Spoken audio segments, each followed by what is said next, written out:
China's President Xi Jinping has begun his first overseas trip of the year as he seeks to tighten regional trade ties and offset the impact of huge tariffs unleashed by his U.S. counterpart Donald Trump. Xi is in Vietnam, the first stop of his three-nation tour of Southeast Asia that will also take him to Malaysia and Cambodia.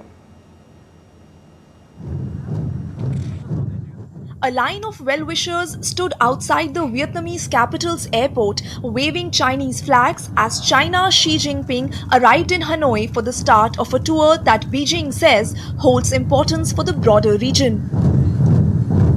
China and Vietnam signed dozens of cooperation deals, including on production and supply chains, as well as railway cooperation. Xi's trip to Vietnam, his second in less than 18 months, aims to consolidate relations with a strategic neighbor in order to help offset the impact from a closed United States, the largest single recipient of Chinese goods last year. The Chinese leader called for stronger cooperation with Vietnam in order to inject more stability and positive energy into a chaotic and intertwined world. Xi wrote in a signed article published by a Vietnamese newspaper that trade war and tariff war will produce no winner, and protectionism will lead nowhere. Xi emphasized diplomacy and regional cooperation, saying, "We should properly manage differences and safeguard peace and stability in our region." A Chinese official chimed in, condemning US tariffs as abuse. 逆潮流而动。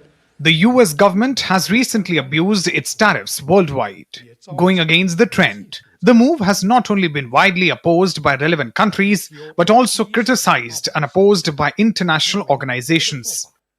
But Donald Trump is doubling down, saying that no country, especially China, would be getting off the hook when it comes to his sweeping tariffs, even though there's a 90-day pause on some of them.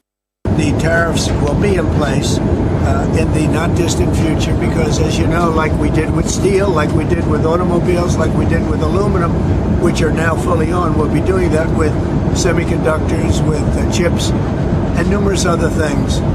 And that'll take place in the very near future. From Vietnam, Xi will travel to Malaysia and Cambodia from April 15 to 18. He last visited Cambodia and Malaysia 9 and 12 years ago, respectively.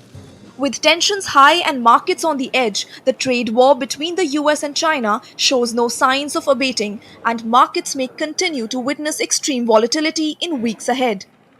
The disruption has hit the global markets rather hard. The S&P 500 is down more than 10% since Trump took office, with analysts warning of a potential recession. Bureau Report, DD India.